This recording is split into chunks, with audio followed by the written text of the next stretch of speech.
This is my journey from darkness to light. यही मेरा जन्म हुआ था, यही उनकी मौत हुई थी।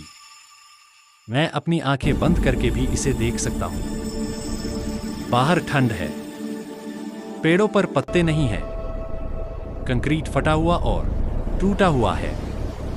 कैथी को बस लेनी है। उसे नहीं पता कि जो कहा है। बेडरूम खाली है। मैं अकेला हूं। मैं लैमर जोसेफ ओडोम हूं और मैं जिंदा हूं। मेरा जन्म उसके 23वें साल की पतझड़ में हुआ था।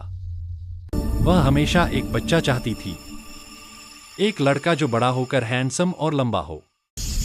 जब वह प्रेग्नेंट हुई तो वह अपनी मां के साथ ऊपर वाले बेडरूम में रह रही थी और क्वींस में New York city department of transportation के लिए काम कर रही थी।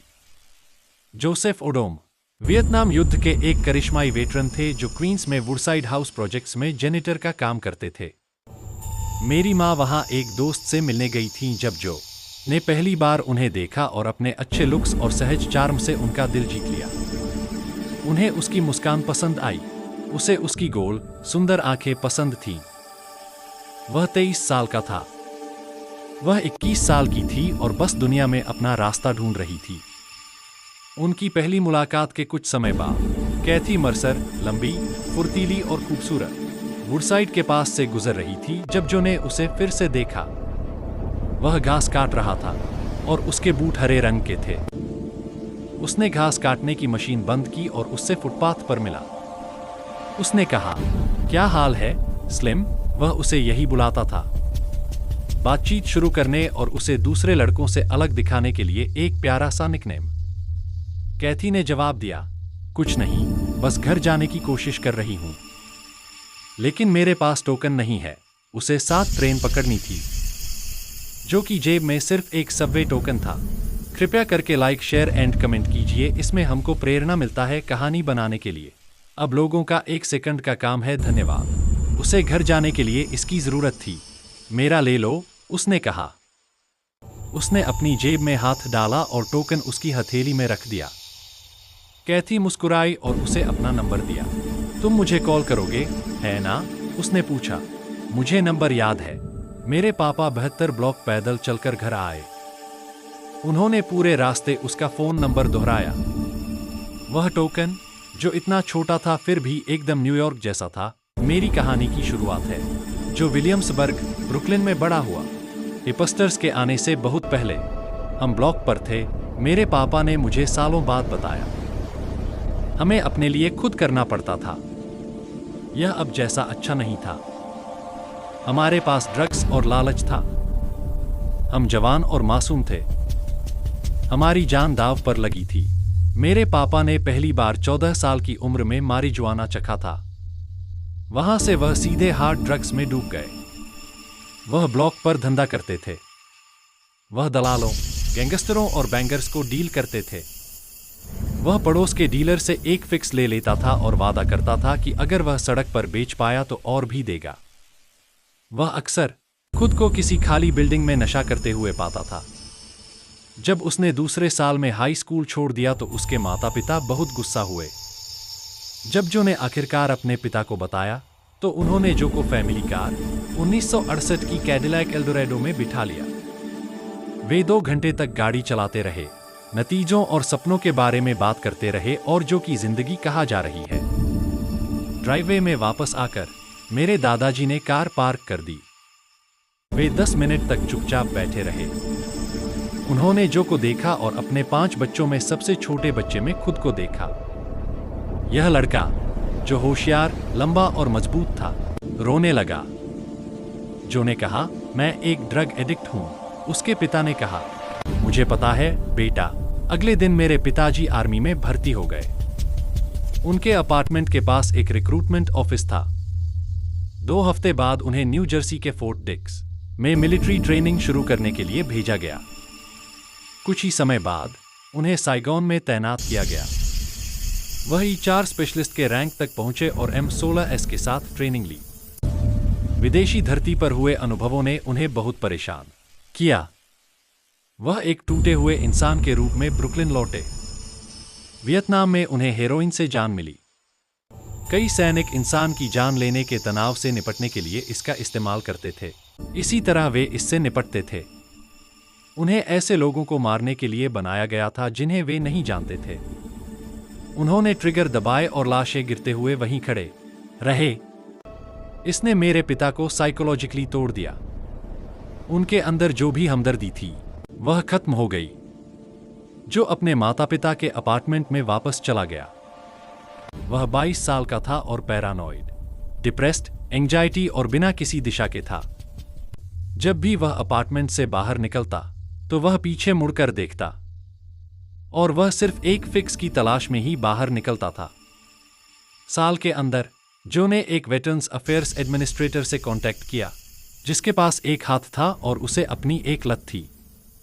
उसने मेरे पिता को अपने पैरों पर वापस खड़े होने में मदद की। इस तरह जो को वुडसाइड हाउसेस में नौकरी मिल गई। कैथी और जो एक दूसरे को बहुत अच्छे से नहीं जानते थे और कई मायनों में वे कभी नहीं जान पाते, लेकिन जो ने कहा कि वे एक राजकुमार को जन्म देंगे। वो बातें जो एक आदमी एक औरत को बताएगा। तो गेटों में प्यार पनपा। कंक्रीट की जगह कुछ नरम चीज ने ले ली जो उससे प्यार करता था। कैथी अपनी सहेलियों को वुडसाइड के इस लड़के के बारे में बताती थी। उसे एक पति, एक बेटा और एक घर चाहिए था। उन्होंने कुछ ऐसा शुरू किया था जिसे वापस नहीं लिया जा सकता था। उनकी जिंदगी अलग अलग रास्तों पर जाएगी, लेकिन वे हमेशा मुझसे जुड़े रहेंगे। बस यही एक चीज थी जो उनमें सच में कॉमन थी। जब मैं दुनिया में आई तो मेरा वजन 7 पाउंड 14 औंस था। नवंबर के पहले मंगलवार को दोपहर के बाद सेंट जॉन हॉस्पिटल में जो ने कहा, यार वह लंबा है और वह बिल्कुल मेरे जैसा दिखता है। हमने अच्छा किया बेब, मैं एक ही समय में प्यारी और परेशान हो जाऊंगी, प्यारी और भुला दी जाऊंगी। मेरी दादी मिल्ड्रेड मर्सर का जन्म 1934 में जॉर्जिया के एथेंस के गांव में शेयरक्रॉपर और पहले गुलाम रहे एक परिवार में हुआ था। जब वह 20 साल की थीं, तो ग्रेहाउंड में एक सीट के लिए $29 जमा करने के बाद, जहां उन्हें बिना एयर कंडीशनिंग वाली बस के पीछे बैठाया जाता था, वह और उनकी बहन नौकरी की तलाश में ब्रोंक्स के एक मुश्किल वर्किंग क्लास इलाके में चली गईं और बसने और अपना परिवार शुरू करने का प्लान बनाया। जब मिल्ड्रेड की पहली बेटी कैथी सेलेस्टाइन मर्सर हुई तो वे क्वींस के साउथ ओजोन पार्क में 131 सेंट स्ट्रीट और लिंडेन बुलेवार्ड पर एक मामूली 2 बेडरूम वाले घर में रहने लगी, जो John F Kennedy international airport के ठीक उत्तर में है। कृपया करके लाइक, शेयर एंड कमेंट कीजिए, इसमें हमको प्रेरणा मिलता है कहानी बनाने के लिए। अब लोगों का 1 सेकंड का काम है। धन्यवाद। दादा दादी ने डाउन पेमेंट के लिए $250 दिए। छोटा सा घर पूरी तरह से क्वींस जैसा था, जिसमें काला गेट और शामियाना लगा हुआ पोर्च था, जिसके सामने साफ सुथरी झाड़ियों की एक लाइन थी। उनके पड़ोसी बस ड्राइवर, टोल कर्मचारी, सड़क साफ करने वाले और लोकल सरकारी दफ्तरों में क्लर्क थे। उन्हें न्यूयॉर्क के सबसे बड़े और सबसे इटालियन इलाके के बीच में अपनी जन्नत मिल गई थी। मैं दादी मिल्ड्रेड के घर में पला बढ़ा और 131 सेंट स्ट्रीट पर यह हमेशा पड़ोस की एक्टिविटी का सेंटर होता था। जब भी जिंदगी में कोई बड़ी कामयाबी या दुखद घटना होती तो हमारा परिवार और करीबी पड़ोसी घर पर इकट्ठा होते थे। ग्रेजुएशन, जन्मदिन, वेकेशन और नई नौकरी, ये सभी बैकयार्ड में बारबेक्यू पर एक साथ जश्न मनाने या दुख जताने के बहाने थे। मेरी दादी घर की मुखिया थीं, घर के नियम और कर्फ्यू तय करती थीं और यह पक्का करती थीं कि पेट हमेशा उनके टर्की विंग्स, पत्ता गोभी, फ्राइड चिकन और डंपलिंग से भरा रहे। मैं बचपन में इसी घर में रहा, सिवाय उस थोड़े समय के जब जो और कैथी की शादी हो गई थी। यह 1985 की बात है और मैं 6 साल का था। और जिस थोड़े समय के लिए जो और कैथी की शादी हुई थी, हम क्वींस के फार रॉकवे में बीच के पास एक अपार्टमेंट में रहते थे। मैं एक पूरे परिवार का हिस्सा था, लेकिन शांति और अच्छे दिन ज्यादा दिन नहीं रहे। मुझे अपने बचपन के खुशी के पलों को ढूंढने के लिए अपने मन में गहराई से खोजना पड़ता है, और मुझे अभी भी खुद को यकीन दिलाना पड़ता है कि वे सच में हुए थे। जो यादें आसानी से सामने आती हैं उनमें डर, दर्द और चिंता शामिल होती है। मिल्ड्रेड के खाने की महक धीरे धीरे गायब होने लगती है और मेरी माँ की फरिश्ते जैसी मुस्कान मेरी यादों में धुंधली हो जाती है। बस एक डरा हुआ, बेबस 10 साल का लड़का बचा है। Next chapter 2।